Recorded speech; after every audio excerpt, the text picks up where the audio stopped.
సమాచార విభాగం ప్రతినిధి తెన్నేటి కిషోర్ కోనసీమ జిల్లా రాజోల్లో ఆరోపించారు. ఎన్నికల సమయంలో ఇచ్చిన హామీలు అమలు చేయడం చేతకాక ప్రజల దృష్టిని మళ్లించేందుకు వైసీపీ నాయకులపై కక్ష సాధింపు చర్యలకు కూటమి ప్రభుత్వం తెరతీసిందన్నారు. ప్రభుత్వ అరాచకాలను ప్రశ్నిస్తున్నందుకే మిథున్ రెడ్డిని లిక్కర్ స్కామ్లో ఇరికించి అరెస్ట్ చేశారని తెన్నేటి కిషోర్ ఎద్దేవా చేశారు. వైసీపీ హయాంలో పారదర్శకంగా మద్యం పాలసీ అమలైందని ఆయన గుర్తు చేశారు. అక్రమ అరెస్టులకు వైసీపీ నాయకులెవరూ భయపడరని ఆయన గుర్తు చేశారు.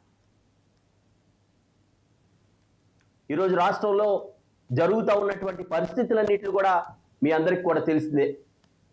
రాష్ట్రంలో జగన్మోహన్ రెడ్డి గారి పరిపాలన చేసినంత కాలం కూడా ఆ రోజు జరిగినటువంటి పరిపాలనలో ఘోరమైనటువంటి లిక్కర్ స్కామ్ జరిగిందని చెప్పేసి ఈరోజు చంద్రబాబు నాయుడు గారి నాయకత్వంలో ఉన్నటువంటి కూటమి ప్రభుత్వం లేనిపోని ఆరోపణల ద్వారా ఈరోజు సిట్ అనే ఒక దుర్మార్గమైనటువంటి అధికారులను ఏర్పాటు చేసి వారి సొంత అధికారులను ఏర్పాటు చేసి ఈరోజు వైఎస్ఆర్ కాంగ్రెస్ పార్టీ నాయకులుగా ఉన్నటువంటి మిథున్ రెడ్డి గారి పైన, అదేవిధంగా పార్టీ ముఖ్య నాయకులపైన, అదేవిధంగా జగన్మోహన్ రెడ్డి గారికి అత్యంత సన్నిహితంగా ఉన్నటువంటి వ్యక్తులపైన ఈరోజు దారుణంగా దుర్మార్గంగా కేసులు బనాయించి అక్రమంగా జైల్లో పెడతా ఉన్నటువంటి పరిస్థితి చూసాం.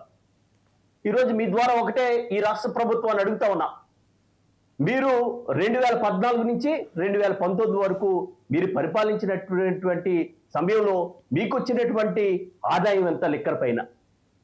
అదేవిధంగా జగన్మోహన్ రెడ్డి గారు 2019 నుంచి 2024 వరకు జగన్మోహన్ రెడ్డి గారు పరిపాలించిన సమయంలో వచ్చినటువంటి ఆదాయం ఎంత? అంటే 2014, 2019 సమయంలో దాదాపు 80,000 కోట్ల ఆదాయం ఉంటే జగన్మోహన్ రెడ్డి గారు పరిపాలించినటువంటి సమయంలో దాదాపు 1,80,000 కోట్ల రూపాయలు ఆ రోజు ఆదాయం వచ్చింది. జగన్మోహన్ రెడ్డి గారి పరిపాలన అంతా కూడా సామరస్యంగా ప్రజలకు అనుకూలంగా ఆ రోజు ఎక్కడైతే ప్రజలకు ఇబ్బందిగా మద్యం వల్ల ఇబ్బంది కలుగుతా ఉందో అక్కడ ఆ ఇబ్బందులన్నింటినీ కూడా అధిగమించి ఆ రోజు మద్యం పాలసీని ఒక విధానంతో తీసుకెళ్లారు. కరోనా కష్టంలో కూడా, కరోనా లాంటి కష్టంలో 2 years ఆ రోజు ఇబ్బంది పడ్డ 2 సంవత్సరాలు పోయినప్పటికీ కూడా మద్యం పాలసీ ద్వారా ప్రభుత్వానికి అత్యధిక లాభాలు వచ్చినటువంటి పరిస్థితులు ఉన్నాయి. ఈరోజు మీరు చేస్తూ ఉన్నటువంటి ఆరోపణను మేము తీవ్రంగా ఖండిస్తూ ఉన్నాం.